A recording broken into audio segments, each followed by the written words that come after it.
시청자 여러분, JTBC 뉴스룸을 시작하겠습니다.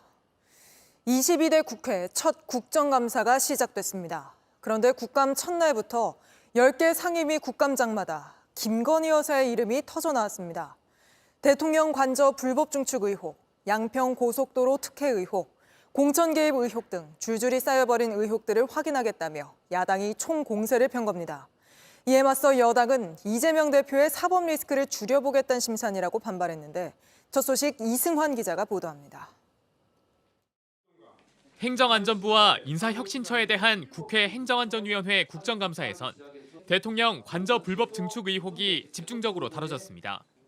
야당 의원들은 시공을 담당한 인테리어 업체 21g의 대표 등 주요 증인들이 불출석한 걸 문제 삼았습니다. 출석 요구서 수령조차 거부하고 도망다니고 있습니다. 지금 이게 국회를 무시하고 국회 요구가 뭐가 되는 겁니까? 국민의힘은 야당의 자료 제출 요구가 과도하다며 정쟁국감이 아닌 민생국감을 하자고 맞섰습니다. 오로지 기승전 관저공사에 대한 자료로 지금 거의 개의한 지 지금 오전 내내 그 자료 요구로 지금 우리 위원회가 고통받고 있습니다. 야당 의원들을 중심으로 관련 부처의 자료 제출이 미흡하다는 지적이 잇따르자 행안위원장이 중재에 나섰고 고성이 오가기도 했습니다. 엄중히 가려서 자료를 제출해 주실 것을 다시 한번 촉구합니다.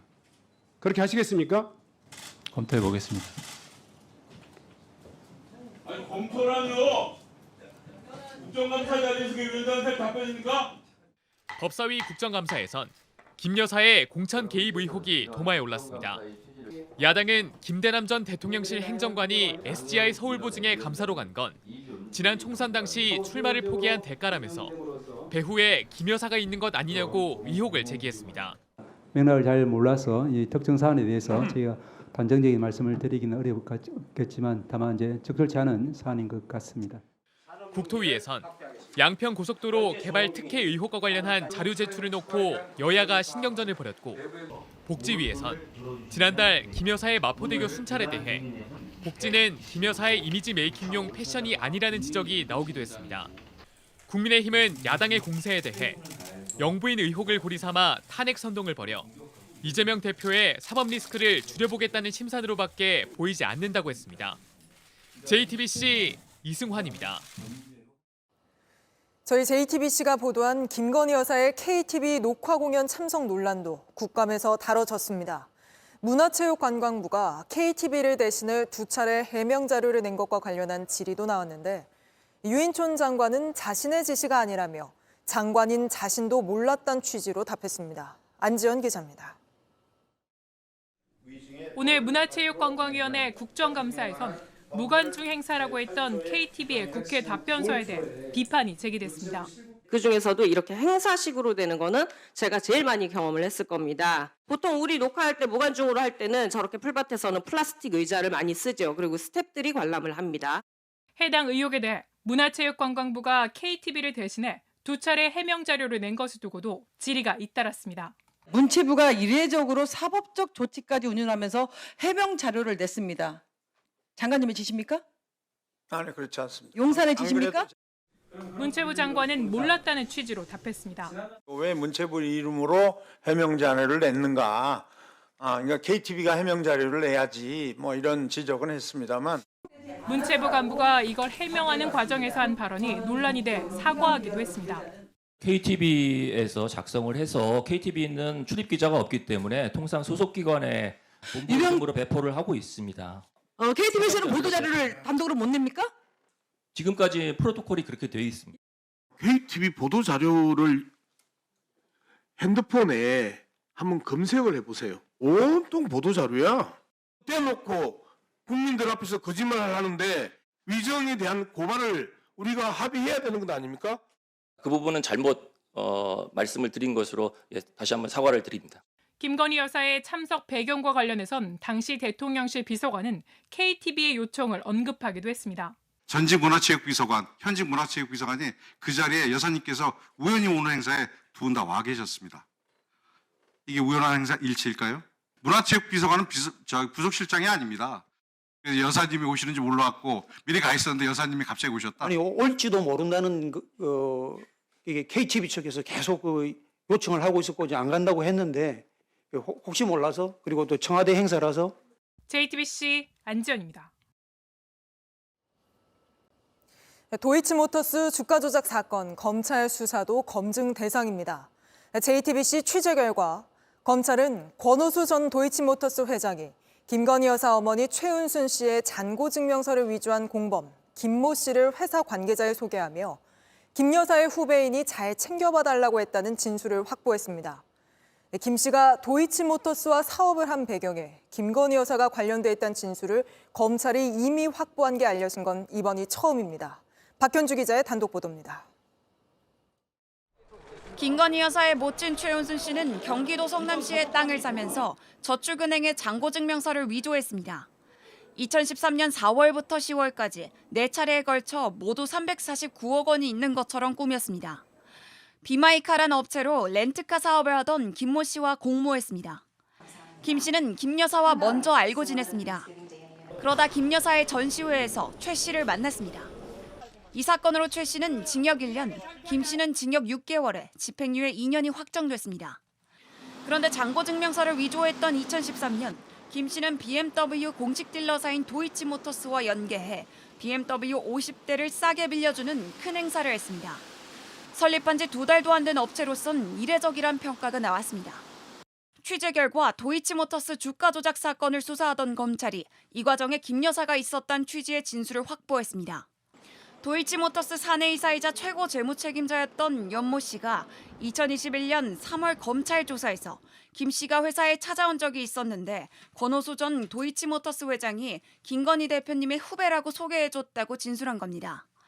이어 BMW 렌터카 사업을 한다며 영업본부장에게 소개해주고 잘 챙겨봐달라고 했다고 했습니다.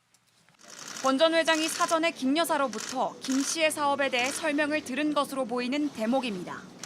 그동안 김 씨가 도이치모터스와 사업을 한 배경을 두고 의문이 제기됐지만 검찰이 이 과정에 김 여사가 관련돼 있다는 진술을 확보했다는 게 알려진 건 처음입니다. 다만 김 여사가 구체적으로 어떤 이유로 김 씨를 도이치모터스에 소개해줬는지는 확인되지 않았습니다. 한편 오늘 열린 국정감사에서 도이치모터스 주가 조작 의혹에 대한 질의가 이어지자 천대엽 대법원 법원행정처장은 공소가 있어야 판단할 수 있고 공모가 인정되는지는 판결 내용을 봐야 알 수 있다고 답했습니다. JTBC 박현주입니다. 김건희 여사 공천 개입 의혹의 핵심 인물인 명태균 씨는 연일 새로운 주장을 내놓고 있습니다. 명 씨는 JTBC에 자신이 윤석열 대통령에게 문재인 전 대통령 수사 시기 등에 대해 조언을 해줬고 대통령실에서도 자신이 공을 많이 세웠으니 대통령 부부와의 친분을 외부에 말해도 괜찮다 했다고 말했습니다. 먼저 윤정주 기자입니다. 명태균 씨는 윤석열 대통령 부부에게 여러 정치적인 조언을 해왔다고 주장했습니다. 특히 문재인 전 대통령 가족 수사와 관련해서도 총선 뒤로 시기를 잡을 것을 조언했다고 말했습니다. 총선 끝나고 나서는 이제 문재인 대통령에 대한 걸 해야지 처음부터 해버리면 그 반발을 총선 전에 문 전 대통령 가족 수사 내용이 부각되면 민주당 이재명 대표와 연대할 우려가 있다는 취지로 조언했던 겁니다. 이런 내용을 윤 대통령에게 직접 이야기했다고 강조했습니다. 대통령께서는 원래 따로 들었고 따로 잠깐 그 얘기했고 그동안 윤 대통령 부부와 친분을 주변에 강조해온 것에 대해선 대통령실에 양해가 있었기 때문이라고 말했습니다. 윤 대통령 취임 6개월쯤 공직기강 비서관실 직원이 창원으로 왔고 이런 대화를 했다고 설명했습니다. 대통령 때 그 공을 그렇게 많이 세우셨으니 대통령을 여사를 이름을 팔고 다녀도 됩니다. 다만 돈 문제엔 얽히지 말라고 주의를 줬다고 했습니다. 사회적 우리 이권 사업에는 하시면 안 되고요. 대통령 여사 뭐 야기하고 다니는 게 뭐 불법은 아니잖아. 하지만 정확한 직급이나 이름은 기억하지 못한다고 말했습니다. 공직 비서관실에서 왔는데 나 뭔지도 누군지도 몰라. 그러면서 논란이 됐던 오빠 전화 받았죠란 김건희 여사 녹취는 말도 안 되는 일이라고 다시 한번 부인했습니다. 일적으로 만난 사람한테 오빠가 그렇게 하겠어? 행사 후보, 당선이 이런 식으로 말을 해. 김영선 전 의원 전 회계 책임자 강모 씨는 이 대화를 여러 번 들었지만 녹취는 없다고 밝혔습니다. JTBC 윤정주입니다. 그동안 명태균 씨에 대해 특별히 밝힐 입장이 없다며 언급을 피해온 대통령실이 오늘 입장을 내놨습니다. 윤석열 대통령은 명 씨와 독대한 적 없고 취임 이후에는 소통 자체가 없었다는 겁니다. 다만 대선 단일화 과정이나 이준석 당시 국민의힘 대표와의 회동 당시 명 씨가 개입한 정황에 대해서는 구체적인 입장을 밝히지 않았습니다. 강희연 기자입니다. 대통령실은 윤 대통령과 명태균 씨의 만남에 대해 과거 대선 경선 당시 국민의힘 정치인이 자택을 방문할 때 함께와 처음 만났다고 설명했습니다. 대통령실 고위 관계자는 JTBC에 당시 대선을 돕겠다는 사람들이 많았고 명 씨도 그런 사람으로서 본 거라며 윤 대통령과 독대한 적은 없다고 했습니다. 윤 대통령의 자택을 수차례 드나들며 활발히 소통했던 명 씨 주장에 선을 그은 겁니다. 그러면서 명 씨는 정식 선거 캠프에 있는 사람이 아니어서 소통을 특별히 이어가지 않았다며 윤 대통령 취임 이후엔 소통 자체가 없었다고 말했습니다. 명 씨가 김건희 여사와 김영선 전 의원의 공천을 언급하며 텔레그램을 주고받은 것에 대해선 김 여사가 단수 공천이 불가하다는 걸 설명한 거라고 반박했습니다. 김 여사는 대통령 취임 이후 명 씨와 계속 소통한 것 같지 않다. 명 씨의 주장이 너무 과장됐다고도 했습니다. 그간 대통령실은 명 씨에 대해 특별히 밝힐 입장이 없다며 언급을 피해왔습니다. 하지만 명 씨가 연일 윤 대통령 부부와 친분을 주장하자 대응에 나선 걸로 풀이됩니다. 다만 대선 단일화 과정과 이준석 당시 국민의힘 대표와의 회동 당시 명 씨가 개입한 정황에 대해선 구체적 입장을 밝히지 않았습니다. JTBC 강희연입니다. 오늘 방송통신위원회 국정감사에서는 피감기관장인 이진숙 방통위원장이 출석하지 않아 논란이 됐습니다. 불출석 사유로 탄핵소추안 가결로 직무가 정지됐다는 점을 들었는데 보수 성향 유튜브 채널에는 여러 차례 나왔기 때문입니다. 야당이 동행명령을 의결하겠다고 하자 결국 오후에 출석했는데 이 소식은 노진호 기자가 전합니다. 이진숙 위원장은 지난달 20일 유튜브에 나와 야당을 비판했습니다. 압권이 마이크 끄세요였죠. 청문회장에 가보니까 사람들이 왜 배치 달려고 하는지 알겠더라고요. 반갑습니다. 진행자가 이 위원장을 치켜 세우기도 합니다. 보수 여전사 이진숙! 이 위원장은 탄핵 소추안 가결로 직무가 정지가 된 이후 보수 성향의 유튜브에 3차례 출연했습니다. 하지만 오늘 방통위 국감엔 직무 정지 상태란 이유를 들어 불참할 예정이었습니다. 더불어민주당은 이 위원장의 주장을 받아들일 수 없다며 동행명령을 요구했습니다. 이진숙 증인이 지난달에 8월 달에 1,356만 원 받았어요. 일도 안 하고 그리고 유튜브에 출연해서 저런 짓을 하고 있어요. 무슨 선거 출정식 하는 것 같아요. 동행명령장을 발부할 수 있다는 소식이 전해지자 이 위원장은 오후 3시쯤 결국 출석했습니다. 국민의힘은 이재명 대표 부부를 거론하며 야당이 이 위원장을 악마화하고 있다고 맞받았습니다. 직무 정지된 상태를 있는 위원장을 불러내겠다. 이래서 우리 위원회가 갑질 상임위로 불리는 거 아니겠습니까? 그런데 본 의원이 생각하기에는 그 배경에는 역시 이재명 대표가 있다.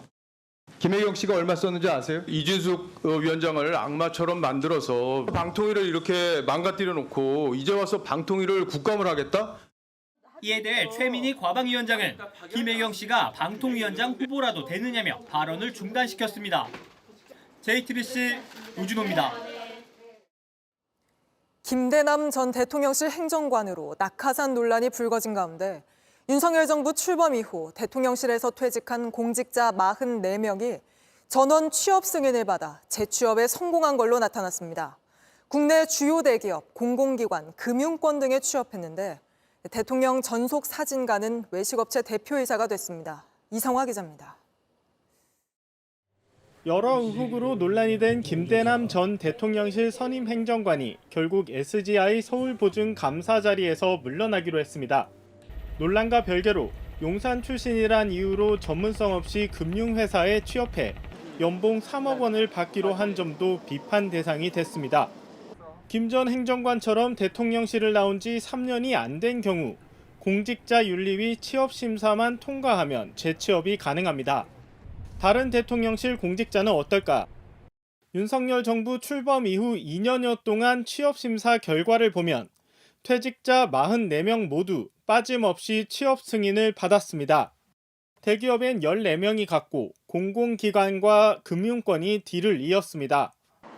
특히 카카오, 쿠팡, 우하한 형제들 등 이커머스 플랫폼 업체 비중이 상대적으로 높습니다.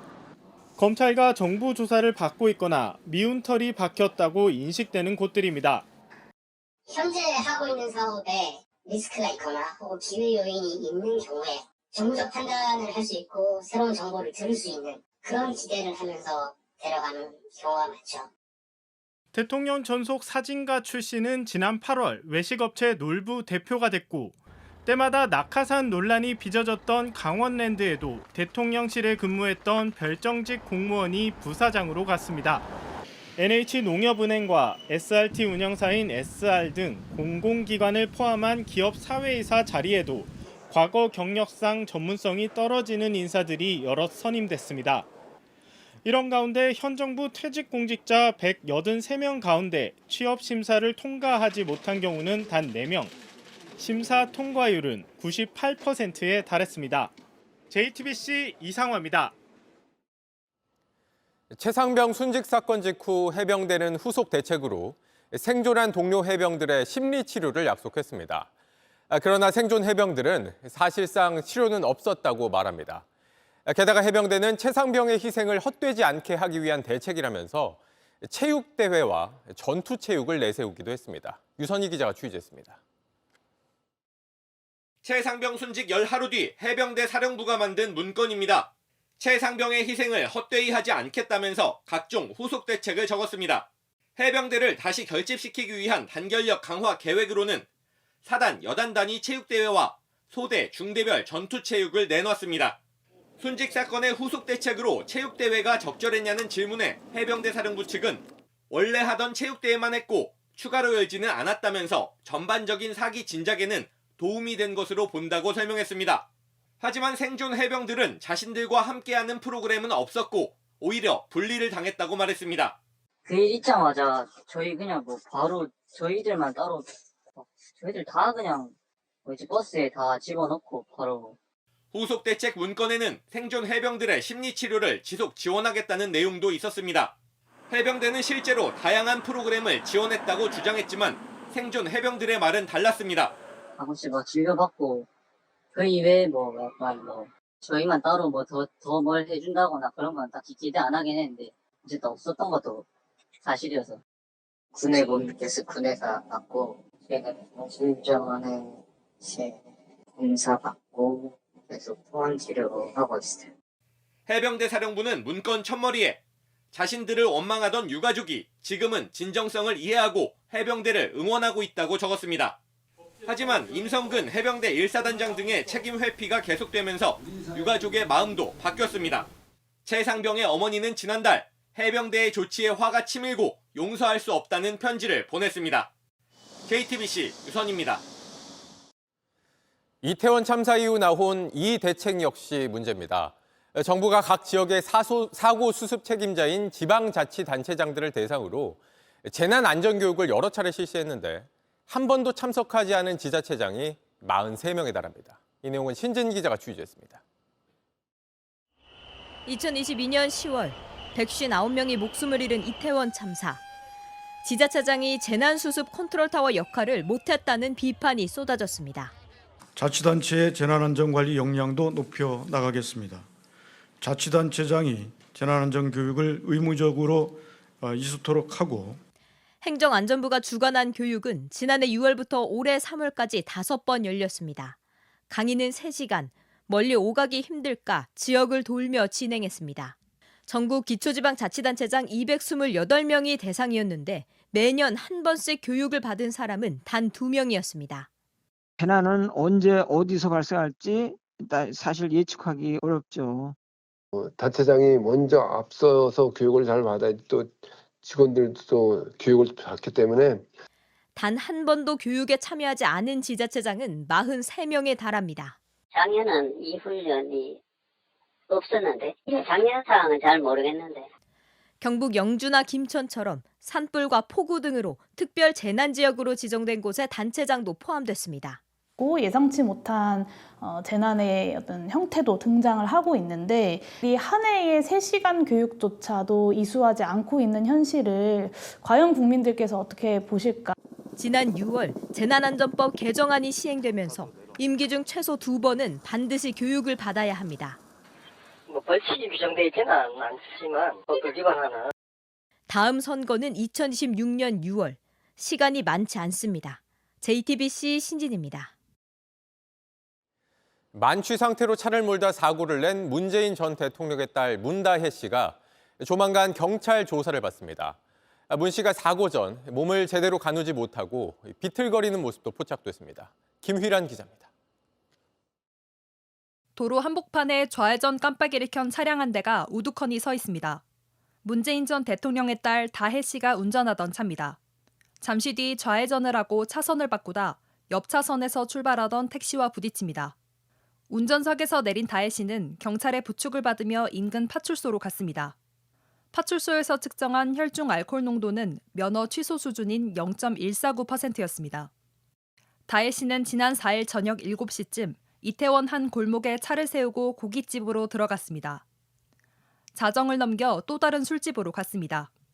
여자분 술이 많이 취했었어요. 이 트렌치 코트가 막 바다에 끓일 정도로 막 내려놓고 했었어요. 그걸 내가 올려드린 기억이 나고.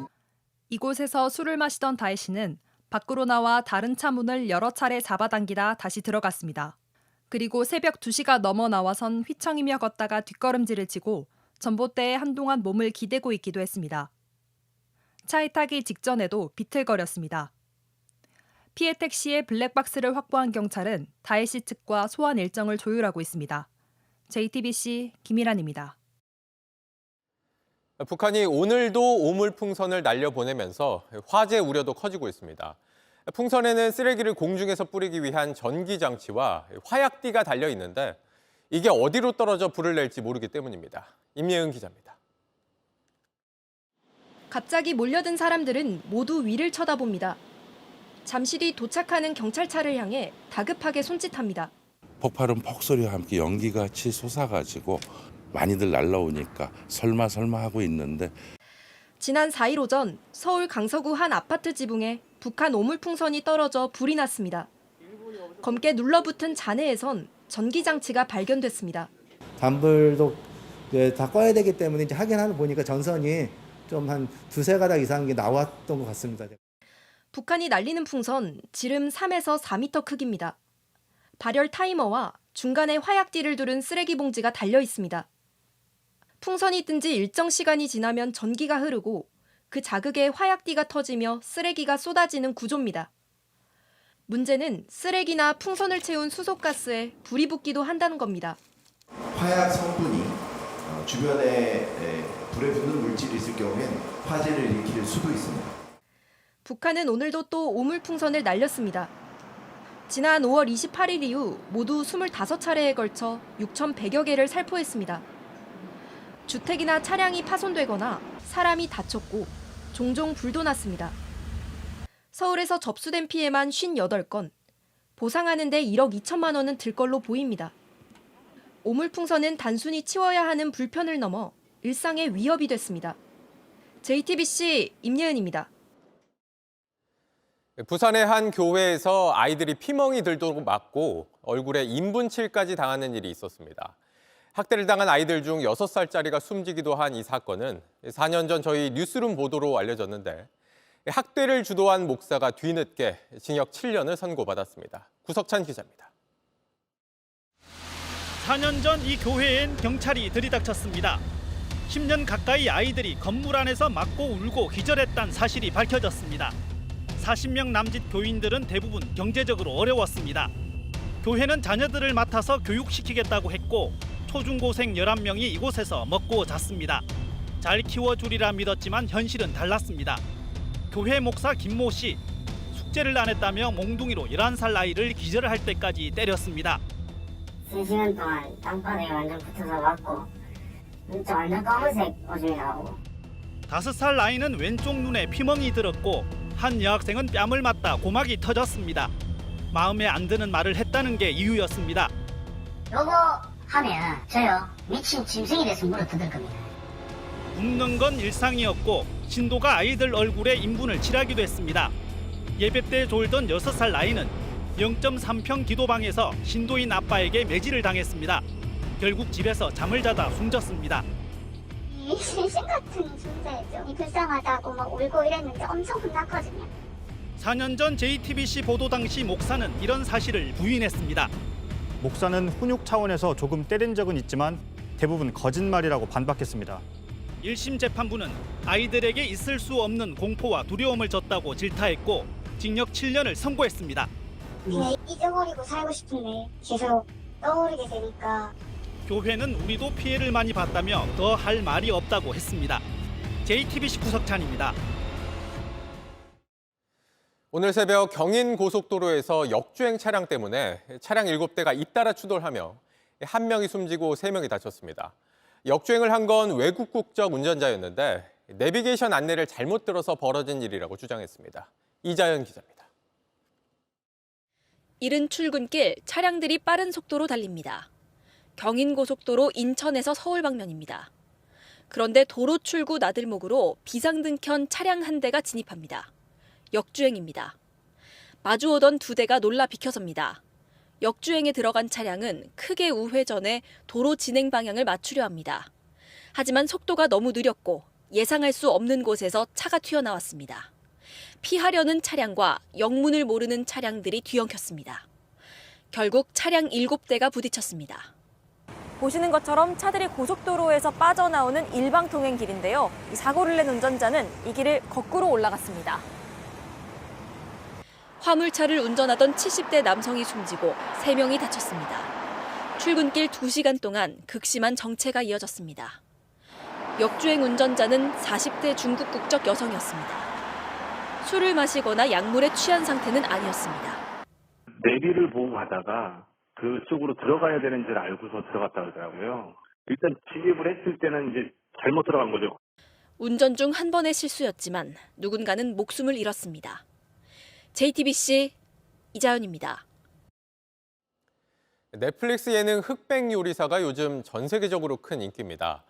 그런데 이 예능이 중국 것을 훔치고 있다는 억지 주장이 나오고 있습니다. 넷플릭스가 막혀 있어서 흑백 요리사를 몰래 훔쳐봐야 하는 중국인들의 주장입니다. 베이징 이도성 특파원입니다. 백인의 요리사가 경연을 벌이는 인기 예능 흑백 요리사. 넷플릭스가 서비스되지 않는 중국에서도 주요 장면을 모은 영상이 소셜미디어에서 인기를 끌었습니다. 특히 한국인 요리사가 풀어내는 중국 요리에 대해 관심을 나타냈습니다. 开始制作拔丝，刚一开始做，现场所有人就开始感叹，跟开演唱会一样。旁边正在做菜的厨师也开始围观。 그런데 댓글이 심상치 않습니다.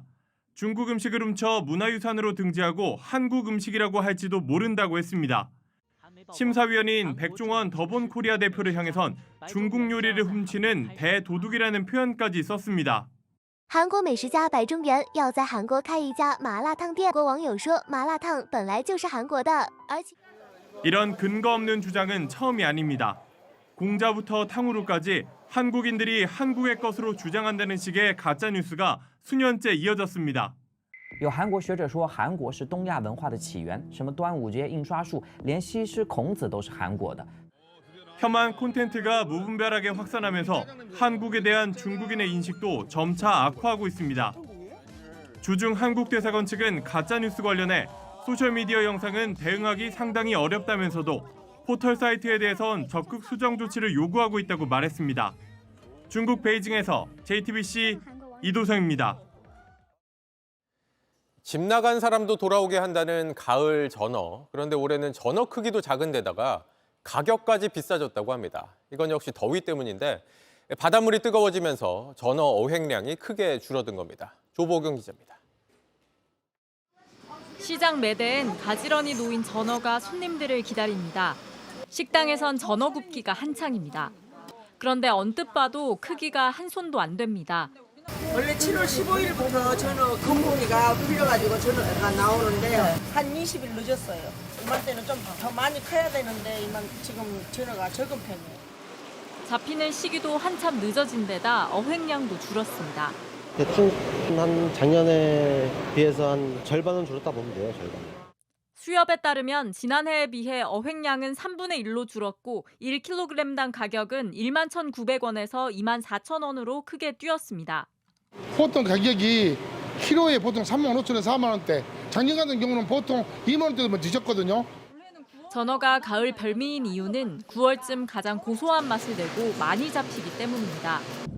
그런데 기후 변화로 전어의 어획 시기와 어획량이 들쑥날쑥해지고 있는 겁니다. 게다가 유난히 더웠던 올해는 지난해보다 수온이 2, 3도가량 높았던 탓에 전어가 몸집을 키우지 못했습니다. 이 날이 더우니까 올해 전어가 잘 안 나왔대. 물이 뜨거워가지고 전어가 다 자라질 못한대. 경남수산자원연구소는 지난달 아예 어린 전어 10만 마리를 방류하기도 했습니다. 1968년부터 2022년까지 한반도 바다의 연평균 표층 수온은 1.36도 올랐습니다. 지구 평균 상승률보다도 2.5배 높습니다. 여름이 제철이던 한치와 가을 전어는 귀해지고 방어와 참다랑어 같은 난류성 어종이 늘고 있습니다. JTBC 조보경입니다. 최근 상암 월드컵 경기장 잔디 상태가 논란이 되고 있죠. JTBC가 그동안 공개된 적 없는 상암 경기장 잔디 분석 보고서를 처음으로 입수해보니 이대로라면 구장을 사용하기 어려울 수 있다는 경고까지 나왔습니다. 하지만 경기장을 관리하는 서울시설공단 측은 어떻게 관리할지 기준조차 없이 외부 공연을 계속해서 받고 있습니다. 최현수 기자입니다.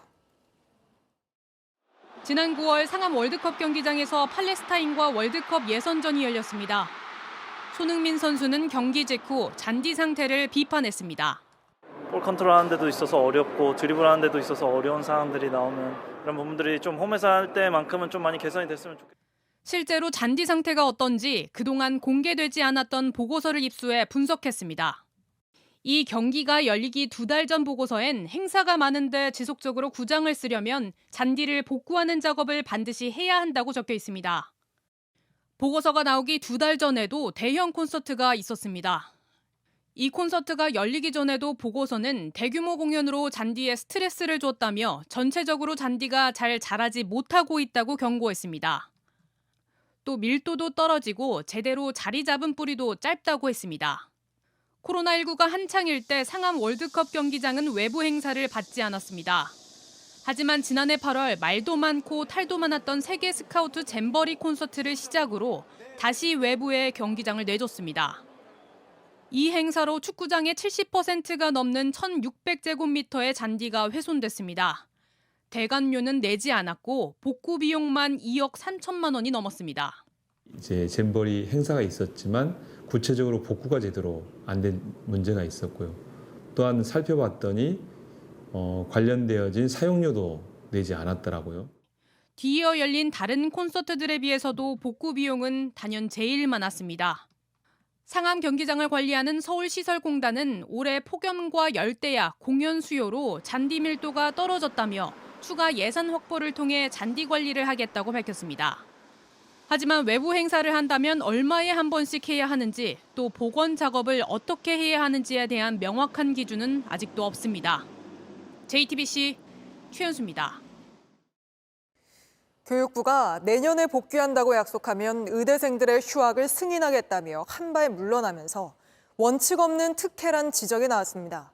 그런데 의대생들은 이를 하루 만에 거부하고 오히려 강요와 협박을 하지 말라며 정부를 압박하고 나섰습니다. 성화선 기자입니다. 교육부가 의대생들이 내년 복귀를 약속하면 휴학 승인을 하겠다고 입장을 바꾼 지 하루 만에 의대생들은 이를 공식 거부했습니다. 내부 공지문을 통해 학생의 기본적인 권리에 대한 강요와 협박이라며 서울대 의대처럼 나머지 39개 대학에서도 휴학 승인을 위해 적극 노력할 것이라고 한 겁니다. 진짜 말이 안 된다고 생각을 하고요. 적법한 절차를 다 걸쳐서 휴학기를 냈기 때문에 당연히 수리가 되어야 한다고 생각합니다. 교육부가 내놓은 대책이 사태 수습에 도움이 안 된 겁니다. 오히려 더 큰 혼란을 불러왔습니다. 정부가 의대 교육 과정을 6년에서 5년으로 줄이는 방안을 검토하겠다고 하면서입니다. 의사 배출이 중단되면서 발생하는 의료 공백을 최소화하겠다는 취지입니다. 하지만 부실 교육이 될 거라는 우려가 나옵니다. 교육부는 획일적으로 의대 5년제를 의무화하겠다는 것이 아니라며 진화에 나섰습니다. 하지만 오늘 국회 복지부 국감에선 이를 둘러싼 논란이 이어졌습니다. 의대 교육이 무슨 덤핑 물건입니까? 세일합니까? 현실적으로 지금 6년의 과정도 부족하다. 이런 것들이 의대 교수들의 전반적인 의견이에요. 휴학 승인에 대한 대학의 자율성을 침범했다는 의대 교수들의 비판도 잇따랐습니다. 주먹 구구식 대책과 의대생들의 반발로 의정 갈등은 더 커지고 있습니다. JTBC 성화선입니다. 한동훈 국민의힘 대표가 친한계 의원들에 이어 원외 당협위원장들을 만나며 본격적인 새 확장에 나섰습니다. 친한계 의원 모임엔 20명 넘게 모였는데 한 대표는 물러나지 않겠다, 믿고 따라달라고 말한 걸로 전해졌습니다.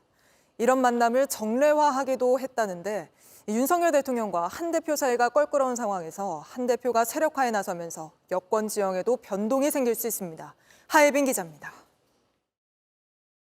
한동훈 국민의힘 대표는 어제 저녁 친한계 지도부 인사 등 총 20여 명의 의원들과 만났습니다. 우리는 한 대표에게 충성하기 위해서 이 자리에 모인 게 아니다. 이런 취지의 얘기를 한 거예요. 한동훈 대표는 당연히 그래야 된다고 얘기하죠. 한 대표는 물러나지 않겠다면서 믿고 따라달라고 당부한 걸로 전해집니다. 한 참석자는 JTBC에 앞으로 이런 만남을 정례화하기로 했다고도 말했습니다. 한 대표가 오늘은 원외 당협위원장 100여 명과 만났습니다. 김건희 여사 이슈에 관한 민심에 관한 얘기들, 그리고 지역당이 어떤 역할을 해야 되고 어떤 모습으로 복원되고 정상화되어야 하는지에 답이 없는 문제들도 있죠. 지금 현재. 그렇지만 답이 어딘가에 있을 겁니다.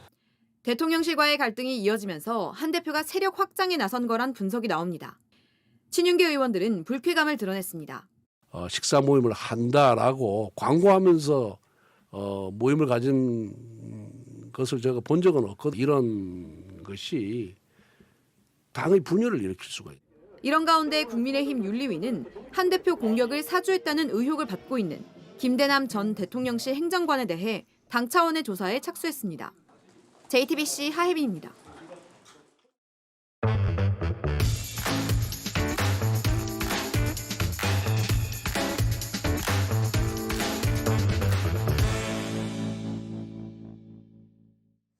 돌아온 비하인드 뉴스 시간입니다. 오늘도 이성대 기자와 함께하겠습니다. 자, 이 기자 바로 볼까요? 네, 첫 번째 이슈 보겠습니다.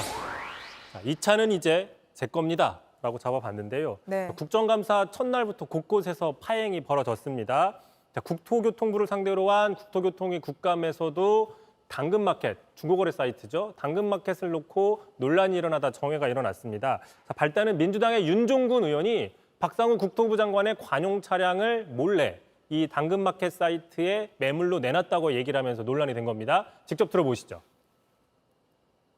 장관님 차량이 카니발 20허에 3으로 시작하는 거 맞죠? 네. 제가 보니까 당근에 지금 5천만 원에 판다고 나와 있어요. 이거 올리신 적 있습니까? 그런 일 없습니다. 제가 했습니다. 현재 지금 당근에 올라가 있는 거예요. 차량 번호 저한테 양해 받고 하신 거예요? 네, 실제로 저런 일을 해도 되는 건가요?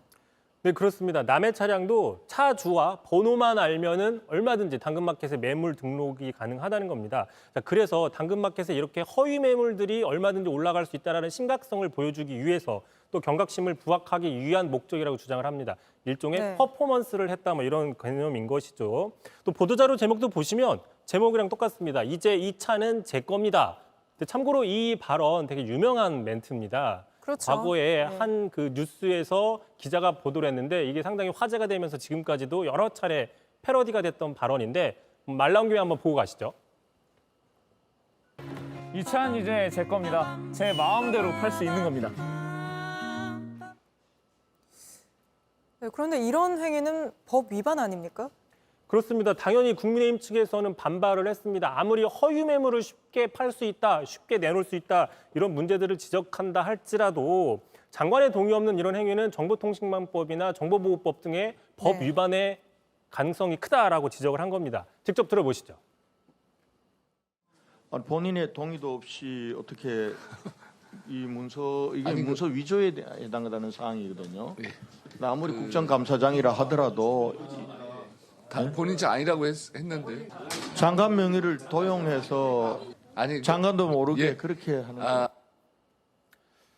자, 특히 국민의힘에서는요. 지금 그 국회의원이라는 거는 법을 만들고 또 위법을 감사하는 국정감사장에서 다름 아닌 위원이 법을 위반하는 듯한 행위라는 게 문제가 있다 이렇게 지적을 하고 있는 거고요. 네. 논란이 일자 이 윤 의원 같은 경우에는 실제 장관의 차량이 아니라 비슷한 차량을 아까 사진을 올린 것뿐이다라고 해명을 하고 명의 동행한 적이 없다라고 해명을 했습니다. 하지만 국민의힘 측에서는 어쨌든 장관 차량의 번호 같은 것들을 따서 올렸기 때문에 이 자체로도 불법이다라고 계속하면서 파행이 벌어진 겁니다. 참고로 제가 여기 들어오기 직전에 의원실과 좀 확인을 했는데 논란이 되니까 그 매물을 숨김 처리했다라고 윤종근 의원실에서 밝혔습니다. 다만 당근마켓 측에서는 숨김 처리된 매물을 삭제했다고 밝혔습니다. 그 중고거래 사이트 이 당근마켓 피해 사례가 이제 지속적으로 문제가 되자 국감에 이런 식으로 좀 주장을 한 것 같은데 실제로 이런 피해가 많이 있습니까? 그렇습니다. 상당히 많은 피해들이 나와서 국감에서도 논란이 되고 있었고요. 참고로 이 당근마켓이라는 곳에는 뭐든지 매물로 내놓아서 상당히 많은 것들이 매물로 나와 있습니다. 예컨대 명품백이라든지 대통령 시계라든지 심지어 지난 주말 불꽃놀이 명당 자리까지 나오기도 했는데 하지만 사람의 생명들은 절대 올리면 안 된다고 합니다. 지난 대선이었죠. 당시 안철수 후보가 자신을 판단하고 당근마켓에 올린 적이 있습니다. 실제로 올린 적이 있습니다. 그때 왜 올린 거였죠? 대선 운동의 일환이었는데 하지만 당근마켓 업체 측에서 곧바로 이것은 안 된다, 거래가 안 된다고 해서 삭제 조치를 한 적이 있습니다. 마침 오늘 과방위 국감에서도요. 이런 방통위의 불법 정보나 허위 매물 같은 걸로 인한 과도한 피해 사례들에 대해서 실질적인 주문, 실질적인 구제 대책 강구를 했습니다. 알겠습니다. 오늘은 여기까지 짚어보겠습니다. 이성대 기자였습니다. 네, 다음 소식입니다. 레바논 전역에 폭격을 퍼붓던 이스라엘군이 이번엔 헤즈볼라의 지하 터널을 급습했습니다. 헤즈볼라는 로켓포를 쏘며 반격에 나섰는데 아이언돔을 뚫고 도심을 타격했습니다. 백민경 기자입니다. 먹다만 음식이 널려 있습니다. 핏자국 옆에는 탄 피가 떨어져 있습니다. 이스라엘 남부 베에르셰바의 버스 정류장에서 한 남성이 총기를 난사해 10명이 다치고 경찰 1명이 숨졌습니다. 용의자는 현장에서 사살됐는데 이스라엘 내 베두인족 마을 출신의 29살 이스라엘 국적자로 확인됐습니다. 현지 경찰은 9년 전 이 지역에서 총격 테러를 벌인 범인의 친척이라며 테러를 염두에 두고 수사 중입니다. 오늘 새벽엔 레바논의 헤즈볼라가 이스라엘 북부 하이파와 키리아트 지역에 미사일을 쐈습니다. 아이언돔이 또다시 요격에 실패하면서 로켓 2발이 하이파 도심으로 떨어져 주민 5명이 다쳤습니다. I was at my home, which is like 500 meters from here.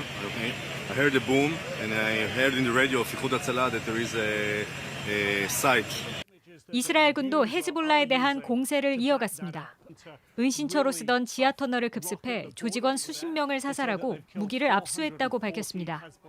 연일 이어지는 이스라엘의 공격에 이란 혁명수비대 정예 쿠드스군 사령관인 에스마일 가니의 행방도 묘연한 상태입니다.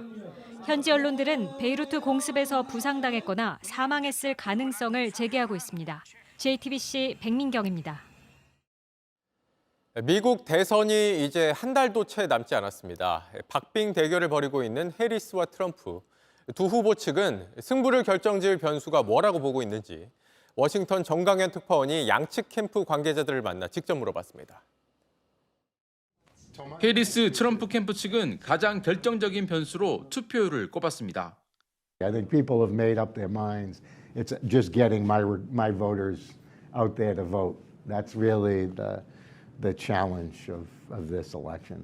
And being active in your community to make sure that our constituency is engaged is, I think, the focus right now until election. 지난 2020년 대선의 최종 투표율은 66.8%였습니다. 현지 여론조사 전문가들은 최종 투표율이 60%를 넘어 70%에 가까워질수록 해리스가 승리할 가능성이 더 높아진다고 분석하고 있습니다. I think certainly the percentage will be over 60%. I think that's probably a given and could push as high as 70-ish. 반면 트럼프 측은 예년 수준을 넘어서기 힘들 거라고 봤습니다. I believe I've seen numbers where we're seeing lower enthusiasm in this election cycle. 결국 가장 중요한 건 93명의 선거인단이 걸려있는 경합주 7곳의 투표율이란 점에선 의견이 같았습니다. 직전 대선에선 경합주 7곳의 평균 투표율은 70.2%였습니다. 이번 대선에서 이 수치를 웃돌 경우 해리스가 승리할 가능성이 더 높아진다는 겁니다. Historically, Democrats run better with higher turnout, just kind of the way the demographics work. 이런 가운데 양 캠프 관계자들은 현재 여론조사에 오류가 있을 가능성을 지적했습니다. 실제 뉴욕타임스가 과거 오차를 현재 여론조사에 반영해 분석한 결과 2020년 대선 때와 같은 오류가 발생할 경우 트럼프가 경합주 7곳 모두 승리하고 2022년 중간선거 때와 같은 오류가 생기면 해리스가 앞서가는 것으로 예측됐습니다. I think the election right now is a coin toss. I think Vice President Harris is seeing some gains right now, but I wouldn't be surprised if President Trump comes in strong for a finish. Historically, when you look at the polls, that's been the case. President Trump has underperformed with polling, and stay focused on the 7 states that really determine that outcome. 워싱턴에서 JTBC 정강현입니다.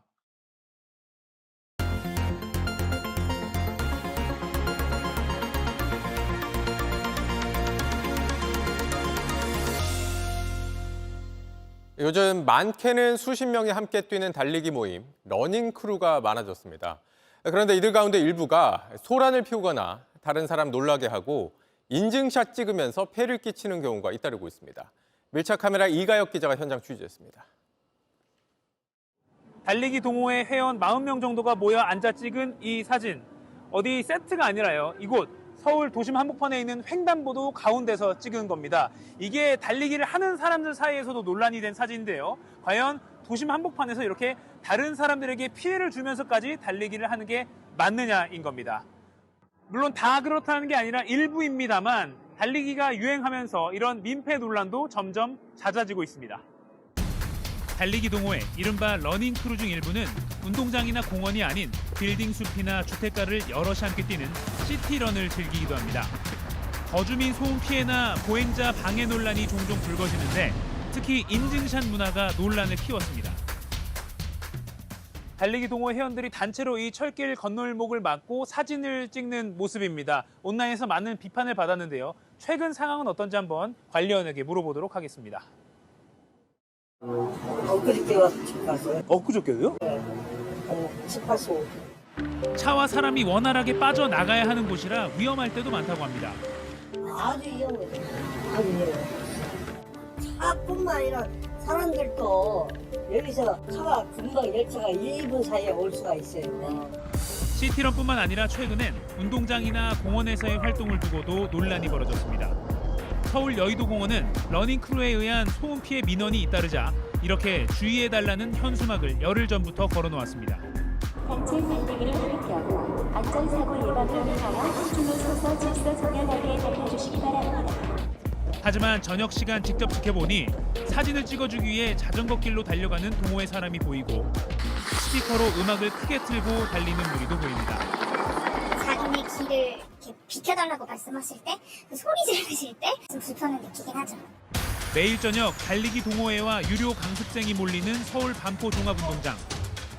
네, 지금 시각 저녁 8시 30분입니다. 지난 1일부터 서초구청이 시작한 규칙을 이렇게 붙여놨는데요. 러닝 트랙 이용 규칙이라고 해서 5명 이상 뭉쳐서 달리지 말라고 안내를 해놓은 겁니다. 예를 들어서 10명이 왔다면 4명, 3명, 3명 쪼개서 뛰라고 안내를 해놓은 겁니다. 그러면 지금 운동장 상황 어떤지 함께 확인해 보시죠. 5명 이상 뭉쳐서 달리는 모습도 자주 보입니다. 주의해달라는 방송이 나오고 현재 트랙 내에 단체로 달리고 계시는 분들께서는 조를 편성하시거나 그래도 안 되니 직원들이 나와 직접 계도를 합니다. 자, 달리기 하실 때 5인 미만으로 거리 유지해 주시기 바랍니다. 서로 뭉쳐서 달리는 게 매력인데 그걸 막는 건 너무하다는 목소리도 있습니다. 뭉쳐서 뛰었을 때 기록이 잘 나오기 때문에 그렇게 하는 건데 그러면 쪼개서 뛰다 보면은 왜냐하면은 사람이잖아요. 집중력이 떨어져버려요. 그러니까 뭉쳐 있으면 집중력이 생기는 거거든요.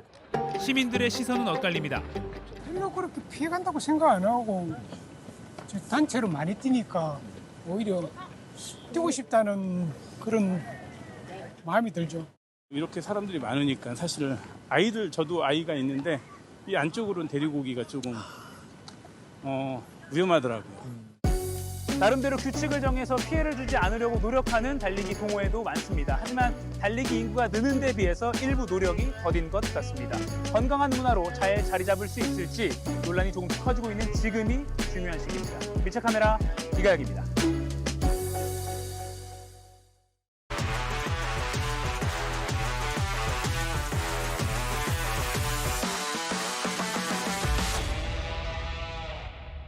스포츠였습니다. 나란히 1승씩을 주고받은 LG와 KT가 내일 다시 만납니다. 준 플레이오프 3차전을 이긴 팀은 매번 플레이오프에 올랐었죠. 이 승부를 앞두고 두 팀이 현재 가장 두려워하는 건 어떤 걸까요? 오선민 기자가 보도합니다. 2회 초 LG는 포수 박동원의 송구 실책에 아찔했습니다. 여기서 신민재 선수가 송구를 막아내지 못했습니다. 그 덕에 3루까지 밟은 KT 배정대가 홈으로 들어와 LG는 주지 않아도 될 점수를 잃고 시작했습니다. 그런데 이 실책이 LG만 주저앉힌 건 아닙니다. KT도 불안이 찾아왔습니다. 5회 말 어이없는 1루 견제 실책이 나온 장면부터 좋지 않았습니다.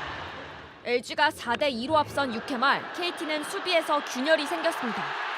투수 손동현이 번트 한 공을 더듬으며 1-2루 위기를 자초했고 이어진 위기에서 LG 신민재에게 적시타를 맞았습니다. 한 점으로 막을 수 있었지만 KT 좌익수 김민혁이 공을 뒤로 빠뜨리면서 단숨에 주자 3명이 홈을 밟았습니다. 여기서 KT의 추격 의지는 사실상 사라져버렸습니다. 선수들이 좀 피곤했나 좀 집중력을 잃은 것 같습니다. 사상 처음으로 5위 팀의 준 플레이오프 진출이란 역사를 쓴 KT의 마법은 하루에 4개가 쏟아진 실책과 함께 무너졌습니다. 무엇보다 가을 야구는 작은 디테일이 승부를 가릅니다. 한순간 한순간의 선택이 크나큰 결과를 만들어내는 단기전 특성상 자잘한 변수를 관리할 필요가 있는데 그 중심엔 수비가 있습니다. 1승 1패를 주고받은 LG와 KT는 내일 3차전에서 각각 최원태와 벤자민을 선발로 내세웠습니다. 지금껏 준 플레이오프 3차전에서 이긴 팀이 플레이오프에 오르지 못한 적은 한 번도 없었습니다. 두 팀 모두 3차전에 가을 야구에 운명을 걸었습니다. JTBC 오선민입니다.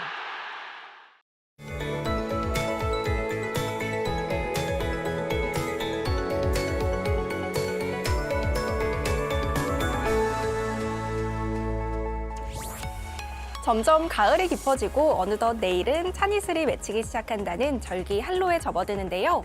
절기의 의미답게 내일 아침은 오늘보다 좀 더 쌀쌀함이 감돌겠습니다.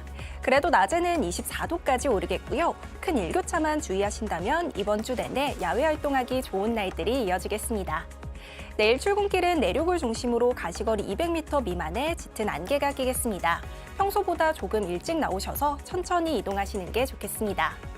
낮이 되면 안개가 걷히고 대체로 맑은 하늘이 드러나겠는데요.